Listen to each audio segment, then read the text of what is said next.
আপনি যদি এই ৩টি ভুল করেন তাহলে দুরূদ শরীফ পড়েও আপনি কোনো ফায়দা হবে না। এটি এমন একটি মারাত্মক ভুল।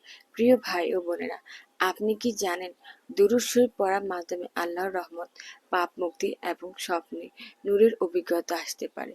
কিন্তু একদম মর্মান্তিক সত্য হলো কিছু মারাত্মক ভুল করলে দুরূদ শরীফ পড়লেও কোনো ফায়দা হয় না।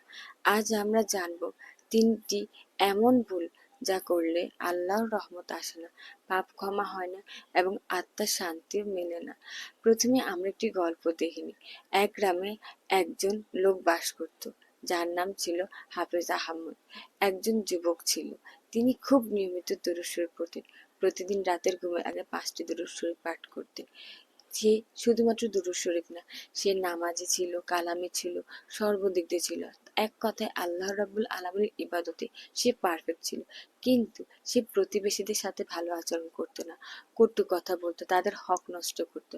আত্মীয় স্বজনের সাথে সে আত্মীয়তার সম্পর্ক রাখেনি এবং গ্রামের প্রত্যেকটা বা কখনো কখনো কোনো না কোনো মানুষকে সে মনে কষ্ট দিত।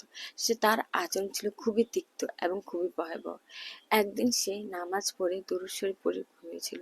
সে রাত্রে এক লোককে স্বপ্নে দেখে, যে তাকে রাত্রে স্বপ্নের মধ্যে এসে মানুষের সাথে ভালো আচরণ করার নির্দেশনা দিল এবং বলল, তুমি যদি মানুষের সাথে ভালো আচরণ না করো, অন্যের হক নষ্ট করো এবং অন্যের জীবনকে তুমি অতৃষ্ণ করে দাও, তাহলে তুমি আমল করে, দুরূদ শরীফ পড়ে এবং অন্যান্য আমল করে তোমার জন্য ফায়দা হবে না, তোমাকে জাহান্নামে যেতে হবে।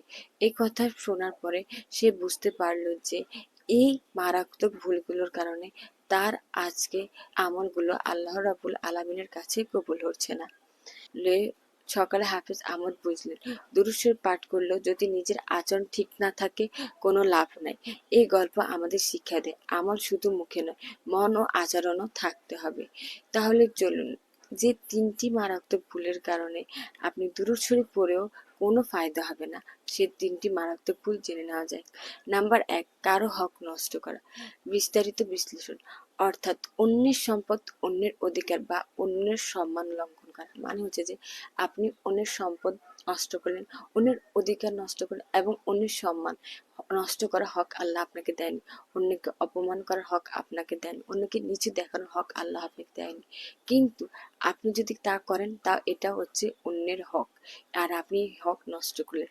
এমন আচরণ আপনার নেক আমলকে শূন্য করে দেয়। দুরূদ শরীফ পড়ার সময় মুখে পড়লেও আপনার মন ও কাজ যদি অন্যকে ক্ষতি করে করে বা অন্যের ক্ষতি চায়, আল্লাহর বরকত আসবে না, আপনার উপরে আল্লাহ তাআলার রহমত আসবে না। হাদিস থেকে নবীজি সাল্লাল্লাহু আলাইহি ওয়াসাল্লাম বলেছেন, যে ব্যক্তি মানুষের অধিকার লঙ্ঘন করে তার নেক আমল গ্রহণযোগ্য হয় না। সহিহ বুখারী। আয়াত হাদিস ২৭১। কোরআন, তোমরা আল্লাহর পথে দায়িত্বশীল হও এবং মানুষের অধিকার লঙ্ঘন করো না। সূরা আন-নিসা আয়াত ৪২৯। ২, প্রতিবেশীদের হক আদায় না করা। বিস্তারিত বিশ্লেষণ ১, প্রতিবেশীদের প্রতি কটু কথা বলা, সাহায্য না করা বা ক্ষতি করা। ২, দুরূদ শরীফ পড়ার সময় যদি এ ভুল থাকে, আল্লাহর বরকত অন্তরে আসে না। ৩, প্রতিবেশীকে কষ্ট দেওয়া মানে সামাজিক সম্পদকে ভাঙন, যা নেক আমলকে প্রভাবিত করে। হাদিসটিতে নবীজি সাল্লাল্লাহু আলাইহি ওয়াসাল্লাম বলেছেন, সর্বদা প্রতিবেশীর সঙ্গে ভালো ব্যবহার করো। যে তার প্রতিবেশীকে কষ্ট দেয় সে জান্নাতে যাবে না। সহিহ ও মুসলিম হাদিস ৪৭৪০। অন্য এক হাদিসে নবীজি সাল্লাল্লাহু আলাইহি ওয়াসাল্লাম বলেছেন যে, যখন তোমরা কোনো সুরমা পাকাও মানে কোনো তরকারি পাকাও, ওইখানে তোমরা বেশি করে ঝোল দিও, যাতে করে তোমাদের প্রতিবেশীদের বাচ্চারা গন্ধ শুনে তাদের মনে কষ্ট না লাগে। তোমরা তাদেরকে একটু ঝোল সহকারে কিছুটা তরকারি দিয়ে এসো, যাতে করে তারা তা খেতে পারে এবং আনন্দিত হয়। অন্য এক হাদিসে নবীজি সাল্লাল্লাহু আলাইহি ওয়াসাল্লাম বলেছেন যে, তোমরা অবশ্যই প্রতিবেশীর হক আদায় করো। যে ব্যক্তি তার প্রতিবেশীর কাছে উত্তম না, সে ব্যক্তি জান্নাতে যেতে পারবে না। তার আর যে ব্যক্তি প্রতিবেশীর দেওয়া উপহার মগ এবং যে ব্যক্তি তার প্রতিবেশী যদি কোনো কিছু উপহার দেয় তাহলে তাকে তিরস্কার করে, ওই ব্যক্তিও জাহান্নামী হবে। তাহলে এই ক্ষেত্রে যদি তোমার প্রতিবেশী একটি ছাগলের খুর পর্যন্ত উপহার দেয়, তাহলে তা তুমি হাসি মুখে নাও এবং তার সাথে সুন্দর আচরণ করো। সুবহানাল্লাহ, আল্লাহ কত সুন্দর না আমাদের ইসলাম। কত সুন্দর প্রত্যেকটার হক। আমরা কি চিন্তা করেছি কখনো যে প্রতিবেশীর হক হতে পারে? তাদের হক তো আরো বেশি। এমনকি নবীজি সাল্লাল্লাহু আলাইহি সাল্লাম এক হাদিসে বলেছে যে একদিন আমার কাছে জিব্রাইল এসেছিল। আমি তাকে বলেছিলাম যে তুমি কি জন্য এসেছো? সে বলল প্রতিবেশীর হক ব্যাপার এসেছে।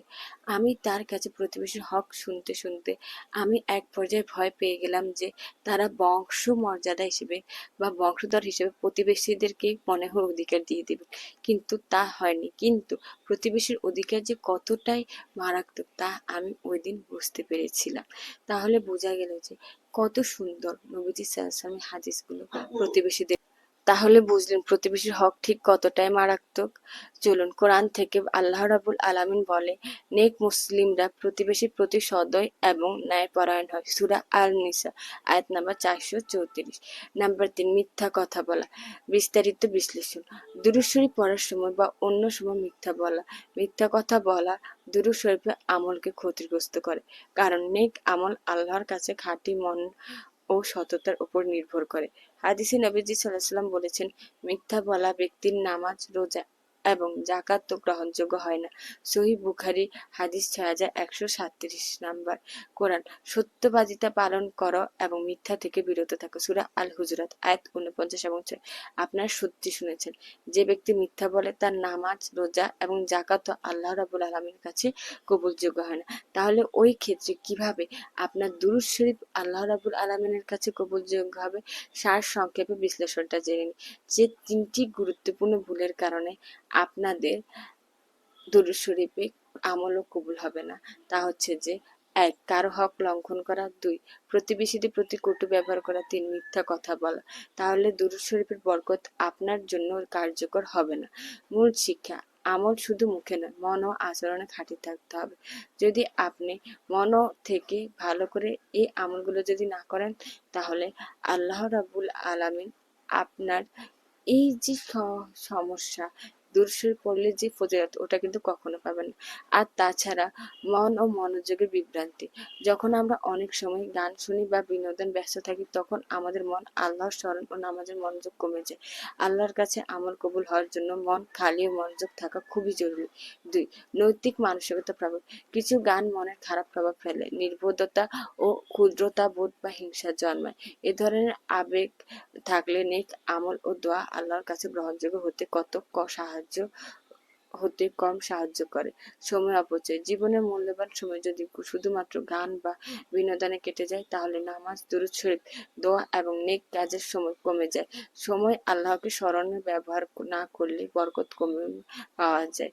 সার সংক্ষেপ, মন বিভ্রান্তিত, খারাপ মানসিকতা প্রভাব আর সময়ের অপচয়, এই 3টি কারণ আল্লাহর বরকত বা আমলের ফল ভালোভাবে পাওয়া যায় না।